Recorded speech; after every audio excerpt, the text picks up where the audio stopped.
This is Berk. Life here is amazing. Dragons used to be a bit of a problem, but now they've all moved in. Did I tell you that you look amazing today? Because you do. Welcome to What the Flick, everybody. We're all here. Matt, Christy, Alonso, Ben. It's sequel summer. It happens. This is the sequel to our last review we just did. Right. Earlier this week we'll be posting also this, Jesus Christ, speak. Just talk. We'll also be having reviews of 22 Jump Street, but also premiering this week, How to Train Your Dragon 2. Whew, Alonso. I'm technically recusing myself from giving a number on this one because I know the director, but if I didn't like it, I wouldn't be here at all. So I am vouching for how awesome this movie is. It's a follow-up to How to Train Your Dragon, obviously, and this time Hiccup is older and wiser and better at flying dragons and cool at making gadgets. As Ingu Kang says at the rap, he is the pre-medieval Tony Stark. The dragons and the people of Berk are living together peacefully, but of course that can't last. Somebody's out there trying to capture dragons to build an army, and Hiccup finds somebody who we never imagined he was going to come across. Take a look.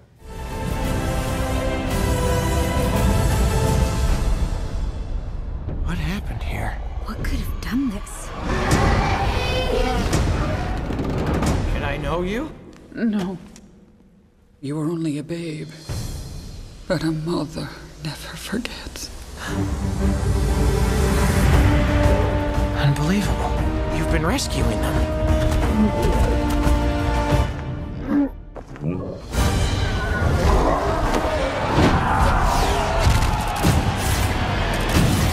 Come on, Toothless! Yeah, baby! This movie is really not for kids in a lot of ways. I mean, Really? it's beautiful and it's a purely visceral, colorful level. Yeah. The activity of it all.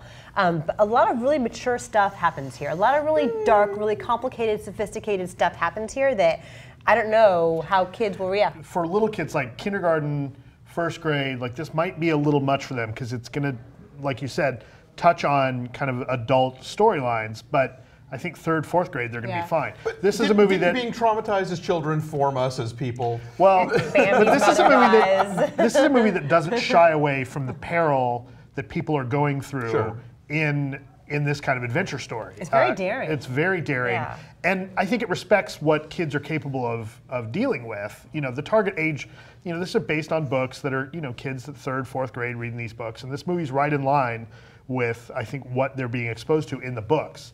I think it's fine for, you know, 9 or 10. I think it's fine. So it's not like they're going to be traumatized by it. They just might not get stuff, but they don't. They usually power through not getting stuff. They might be traumatized. I mean, there's some intense stuff here, I brought but it's Nicholas. in a good way. Yeah, Nick is 4.5. I brought him. He was frightened of Drago, the Jaimon Hunsu character, who was wrangling up all the dragons for his. Well, it's like a clone army, right? It's like his nefarious army of dragons. Is that what it's for? So he didn't like him because he's just he's a very fearsome and intimidating presence. He has this very dark, deep, gravelly voice. So that's the one thing he didn't like. But he didn't get the significant plot developments that occur. Right. There's a tragic moment in this movie that I'm not going to spoil anything more except saying that there's a tragic moment that I think in your average kids movie you don't get.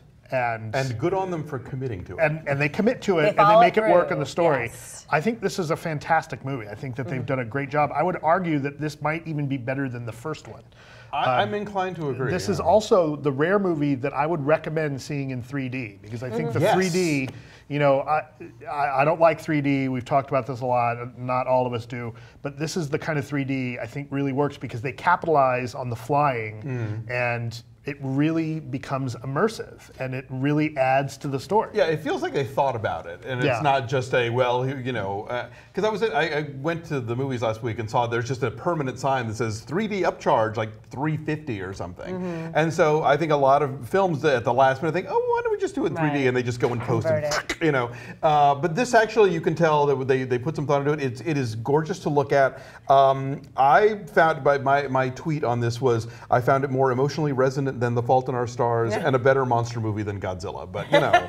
But to speak to your point about how beautiful it is and how they thought this through, Roger Deakins, my great hero, was a visual consultant on it as he was in the first film, as he was on Rango and Puss in Boots. And it shows. And it shows the lighting is gorgeous, the texture is gorgeous, yes. I really did get sort of swept up into the kind of the more mature aspects of the story, and I really, you know, the characters go places. A lot of times sequels are, let's just do it again but louder, you know, and this, they really progress and things move and things change, and yeah, they make like big, bold, like things that are going to permanently affect the rest of this franchise or whatever. And I've not read the book, so I guess that's where they're from. But it just, yeah, I think this is a film that will appeal to you know, older kids if you think that younger kids can't handle it. But that for adults as well, there's plenty going on. There's so much to look at. There are really interesting characters. There's a great voice cast. Oh my God. There's a great new character who we're not going to get into, even though the trailer kind of gives it away. But I'm not going to do it. Yeah. Baruchel is a really great voice actor for this kind of work. Like, you wouldn't think hearing his voice that